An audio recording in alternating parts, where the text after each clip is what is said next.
Jangan pernah meremehkan soal mengenai bahasa negara, karena soal ini sering banget loh bikin peserta SKD CPNS kebingungan dan juga terkecoh. Kita pelajarin bareng-bareng aja yuk.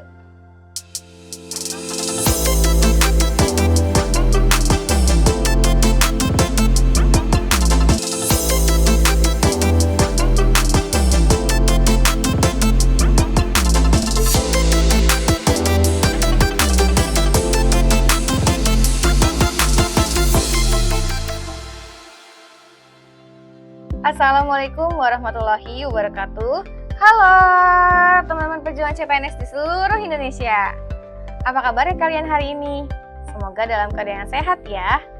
Kembali lagi bersama aku Kanisa, dan tentunya kita hari ini akan belajar materi mengenai tes wawasan kebangsaan. Dan soal-soal yang akan aku bahas hari ini itu adalah berkaitan dengan bahasa negara. Salah satu materi yang sudah pasti keluar di SKD CPNS loh. Tanpa lama-lama kita mulai aja yuk. Let's go! Oke, kita masuk ke soal pertama ya, teman-teman, untuk materi mengenai bahasa negara. Nah, di sini ada paragraf singkat, teman-teman. Boleh kalian pause dulu videonya untuk baca paragrafnya. Kalau udah, kita langsung masuk ke soalnya aja ya. Ide pokok dari paragraf di atas adalah A. Pendidikan di Indonesia jauh tertinggal dengan pendidikan di negara lain. B. Pendidikan di Indonesia dewasa ini masih jauh tertinggal dengan pendidikan yang berada di negara-negara lain di dunia. C. Pendidikan di Indonesia jauh tertinggal dengan pendidikan di negara lain, bahkan dengan negara jiran. D. Pendidikan di Indonesia masih belum kalah dengan negara jiran dan Malaysia. E. Banyak penduduk di Indonesia yang belum memperoleh pendidikan hingga jenjang perguruan tinggi. Nah, di sini teman-teman yang ditanyakan itu adalah mengenai ide pokok dari suatu paragraf. Nah, berarti kita harus cari tahu dulu nih mengenai ide pokok. Jadi, teman-teman, ada dua catatan singkat dari aku mengenai ide pokok. Yang pertama nih, ide pokok itu terdapat pada kalimat utama dan juga didukung oleh beberapa kalimat penjelas. Jadi, dalam ide pokok sudah pasti ada di dalam kalimat utama dan juga nantinya dijelaskan dengan beberapa kalimat penjelas. Berarti kita yang pertama harus mencari kalimat utamanya dulu. Tapi sebelum itu aku ada catatan yang kedua nih. Ide pokok terletak pada awal, dan akhir, atau bisa juga di seluruh paragraf, teman-teman. Nah, berarti tadi kalimat utama itu bisa ada di awal, di akhir, atau di awal, akhir, dan juga seluruh paragraf, teman-teman. Nah, di sini kalau kalian udah baca paragrafnya, maka kalian bisa tahu bahwa paragraf di sini ide pokoknya itu ada di mana, teman-teman? Yaitu ada di awal paragraf ya, sehingga paragraf ini termasuk ke dalam paragraf deduktif karena ide pokoknya terletak di awal paragraf. Nah, berarti teman-teman, karena ide pokoknya itu ada di kalimat utama, di mana kalimat utamanya itu ada di awal paragraf, maka ide pokok dari paragraf di atas ini adalah yang B nih. Pendidikan di Indonesia dewasa ini masih jauh tertinggal dengan pendidikan yang berada di negara-negara lain di dunia, teman-teman. Atau ini ya, ide pokoknya sampai sini. Jadi untuk soal ini jawabannya itu adalah yang A. Oke, kita masuk ke soal yang nomor 2. Di sini juga ada teks singkat, teman-teman, dan ditanyakan mengenai gagasan utama. Kurang lebih mirip ya sama soal sebelumnya. Kalian boleh pause dulu videonya untuk baca teksnya atau paragrafnya. Kalau udah, langsung masuk aja ke soalnya. Gagasan utama pada paragraf di atas adalah A. Bencana gempa bumi dan tsunami melanda Aceh. B. Berbagai bencana atau musibah yang terjadi. C. Indonesia sedang ditimpa banyak musibah dan bencana. D. Telah terjadi bencana seperti tsunami, banjir, dan kecelakaan pesawat di beberapa tempat.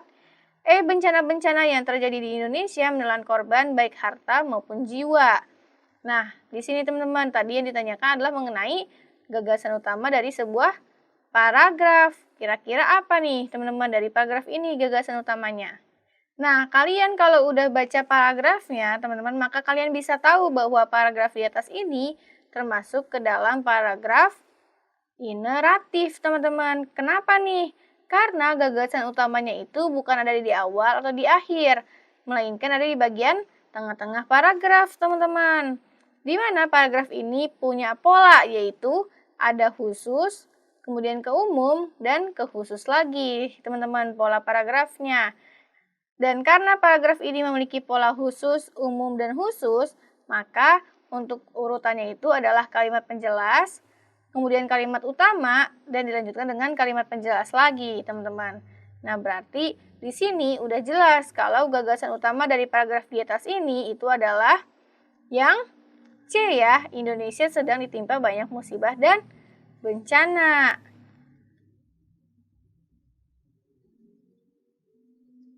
Atau yang di sini, teman-teman, ini adalah gagasan utamanya, dan yang lainnya mulai dari sini sampai ini adalah kalimat penjelas, dan ini sampai sini juga adalah kalimat penjelas, tapi gagasan utamanya ada di tengah-tengah.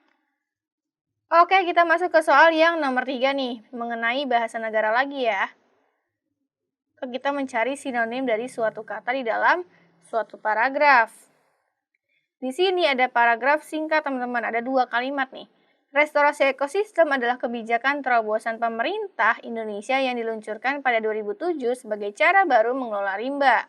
Inisiatif ini muncul setelah 34 juta hektar tutupan hutan alam Indonesia rusak akibat manajemen tak lestari industri kayu sejak masa Orde Baru pada 1970-an. Sinonim kata restorasi pada kalimat 1 adalah A. Pengaitan, B. Penjagaan, C. Pengaturan, D. Pemugaran, E. Perlindungan. Nah, di sini teman-teman, ketika kalian ditanyakan mengenai sinonim dari suatu kata, maka kalian bisa melihatnya dari Kamus Besar Bahasa Indonesia juga nih. Pertama-tama yang perlu kita cari itu adalah makna atau arti dari kata restorasi yang ada di dalam KBBI, di mana arti restorasi di dalam KBBI itu adalah pengembalian atau pemulihan kepada keadaan semula atau mengenai gedung bersejarah, kedudukan raja, negara, atau juga pemugaran. Nah, berarti teman-teman, sinonim dari kata restorasi sesuai dengan KBBI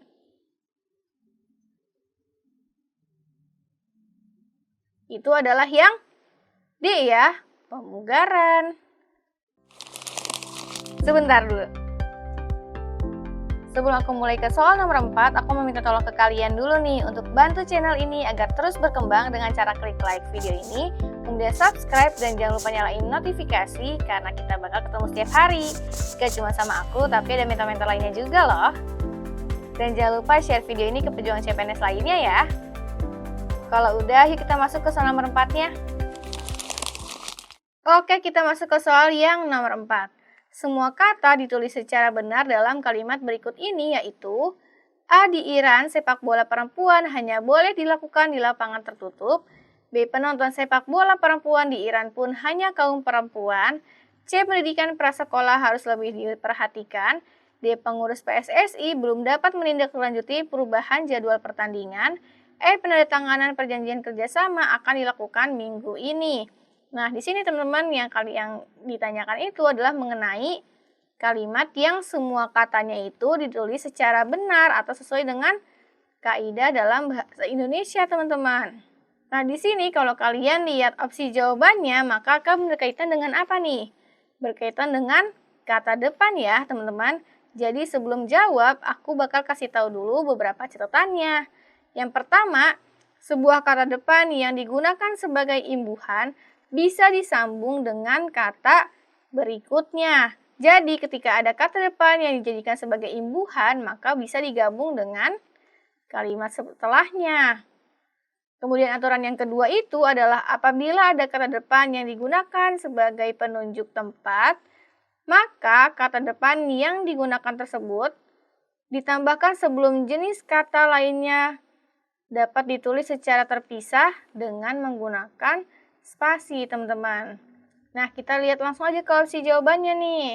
Yang A nih, di Iran sepak bola perempuan hanya boleh dilakukan di lapangan tertutup.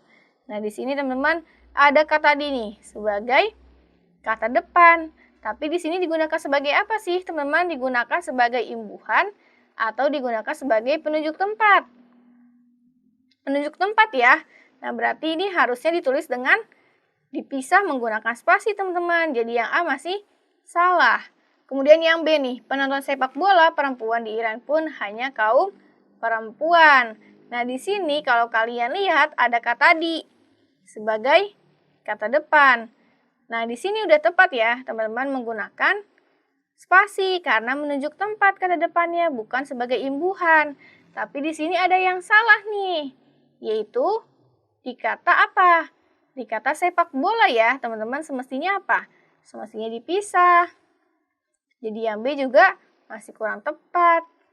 Kemudian yang C, pendidikan para prasekolah harus lebih diperhatikan. Nah, di sini teman-teman harus digabung nih di kata prasekolahnya. Jadi tidak menggunakan spasi. Jadi yang C masih kurang tepat juga ya. Kemudian yang D, pengurus PSSI belum dapat menindaklanjuti perubahan jadwal pertandingan. Nah, ini sudah benar teman-teman. Kalau yang E, penandatanganan perjanjian kerjasama akan dilakukan minggu ini. Nah, di sini teman-teman semestinya kata penandatanganan ini digabung, bukan dipisah menggunakan spasi. Jadi tadi udah jelas, jawaban yang benar itu adalah yang D. Pengurus PSSI belum dapat menindaklanjuti perubahan jadwal pertandingan. Oke, kita masuk ke soal terakhir nih, teman-teman. Mengenai penggunaan tanda baca yang sesuai dengan kaidah UEB. Kita lihat langsung opsi yang A. Lukisan paling tua dibuat pada tahun 1992 dan yang terbaru pada bulan lalu. Yang B, kalau tetangga bersikap tak acuh, kucing kami akan mati terpanggang. Yang C, di sana ada harimau loreng, pinguin, dan gorila. Selanjutnya yang D, emosi muncul dari dirinya. Yang E, kami semua akan berangkat minggu ini. Nah, di sini teman-teman tadi yang ditanyakan itu adalah mengenai penggunaan tanda baca, bisa koma, bisa titik, bisa tanda titik dua, bisa tanda kutip, dan lain sebagainya. Oleh karena itu kita bedah satu persatu aja ya opsi jawabannya. Kita lihat dulu opsi yang A nih. Lukisan paling tua dibuat pada tahun 1992 dan yang terbaru pada bulan lalu. Nah, di sini teman-teman penggunaan tanda bacanya itu ada tanda baca titik, koma. Nah, ini udah benar atau belum nih? Ini masih belum benar ya, teman-teman. Karena apa? Karena udah ada kata penghubung dan nih. Jadi tidak perlu menggunakan konjungsi lagi. Jadi yang A masih salah. Kemudian yang B nih. Kalau tetangga bersikap tak acuh, kucing kami akan mati terpanggang. Nah, di sini ada tanda koma, teman-teman. Ini sudah benar ya penggunaannya. Kemudian yang C, di sana ada harimau loreng, pinguin, dan gorila. Nah, kalau kalian lihat, di sini ada penggunaan tanda baca koma. Tapi ada yang salah, teman-teman. Kenapa? Karena semestinya ada tanda baca koma juga di setelah kata pinguin. Karena apa nih? Karena kalimat ini adalah unsur-unsur dalam bentuk suatu perincian. Jadi ketika ada 3 perincian, itu harus dipisahkan dengan 2 tanda koma, teman-teman, sebelum dikata dan. Jadi yang C juga masih kurang tepat. Kita lihat yang D nih. Emosi muncul dari dirinya. Nah, di sini ada kata kutip nih, teman-teman. Tanda kutip. Dan ini juga masih kurang tepat karena semestinya tidak menggunakan tanda kutip ini, teman-teman. Kenapa semestinya tidak menggunakan tanda kutip ini? Karena kata emosi ini bukanlah bersifat pembicaraan, naskah, judul sajak, atau istilah-istilah di dalam ilmuwan. Jadi yang D masih salah ya. Kemudian yang E, kami semua akan berangkat, koma, minggu ini. Nah, di sini teman-teman, ada tanda koma di sini. Ini juga salah ya, karena kalimat ini semestinya tidak perlu dipisahkan oleh tanda koma. Karena maknanya sudah sangat jelas bahwa kita semua akan berangkat di minggu ini. Jadi yang E juga masih kurang tepat. Nah, berarti yang benar yang mana nih tadi? Yaitu yang B ya. Kalau tetangga bersikap tak acuh, kucing kami akan mati terpanggang. Nah, di sini ada tanda komanya. Ini udah benar, teman-teman. Oke, teman-teman. Jadi segitu dulu nih soal mengenai bahasa negara yang bisa aku sampaikan hari ini ke kalian. Dan semoga dari soal-soal tersebut kalian bisa lebih memahami ya salah satu materi mengenai wawasan kebangsaan yaitu bahasa negara. Teman-teman jangan lupa untuk like video ini, kemudian subscribe dan nyalain notifikasi, dan juga share video ini ke pejuang CPNS lainnya ya. Terakhir aku mau ucapin terima kasih karena sudah menonton video ini. Kita ketemu lagi di video soal selanjutnya dan tentunya dengan soal-soal yang lebih beragam. Dadah!